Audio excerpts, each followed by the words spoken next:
یہ بات یہ ہے کہ محمد الرسول اللہ نے مجھے قرآن دیا ہے، بالکل، اور یہ کہہ کے دیا ہے کہ اللہ کی کتاب ہے۔ یہ بھی میں نے محمد الرسول اللہ سے لیا ہے، بالکل، یعنی میرے پاس تو یہ قول محمدی کی حیثیت سے آیا ہے۔ اس کو میں نے محمد الرسول اللہ کی زبان سے سنا اور پھر نسلاً بعد نسلاً مجھ تک پہنچا ہے۔ میں نے یعنی انسانوں نے جن کو آپ نے مخاطب کیا، تو یہ بھی انہوں نے دیا ہے۔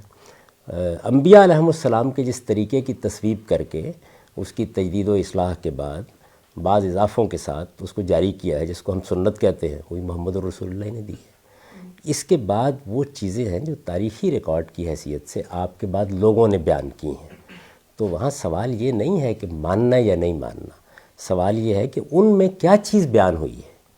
تو میں نے جائزہ لے کے بتا دیا ہے کہ ان میں یا تو اس دین کی تفہیم و تبیین ہوتی ہے جو قرآن و سنت کی صورت میں محمد الرسول اللہ صلی اللہ علیہ وسلم نے ہم کو دیا ہے، اور یا اس میں آپ کے اسوہ حسنہ کا بیان ہوتا ہے۔ تو یہ کنٹینٹ کا انالیسز ہے۔ کوئی آدمی یہ سمجھتا ہے کہ نہیں اس سے بڑھ کر کوئی بات ہوتی ہے یا اس سے کمتر کوئی بات ہوتی ہے، وہ بیان کر دے اس بات کو۔ یعنی کیا قرآن مجید کو مطالعہ کرنے کے بعد مجھ کو یہ کہنے کا حق نہیں کہ اس میں کیا باتیں بیان ہوئی ہیں۔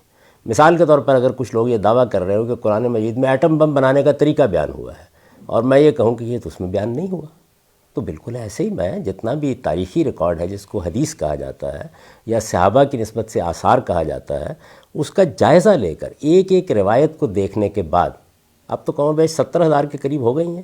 ہم جس زمانے میں پڑھتے تھے اس میں سب سے بڑا مجموعہ مسند احمد بن حنبل تھی، زیادات وغیرہ کو شامل کر کے آپ کہہ سکتے تھے کوئی 30-35 ہزار کے قریب روایات ہیں۔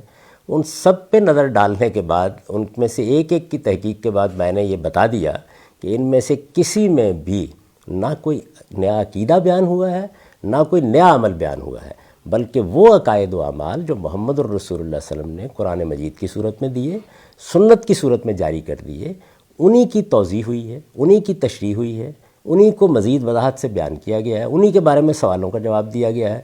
تو دو لفظ میں نے متعارف کرائے، تفہیم و تبیین اور اسوہ حسنہ۔ تو اس میں انکار کا سوال کہاں سے پیدا ہو گیا؟ تو کنٹینٹ کا انالیسز ہے۔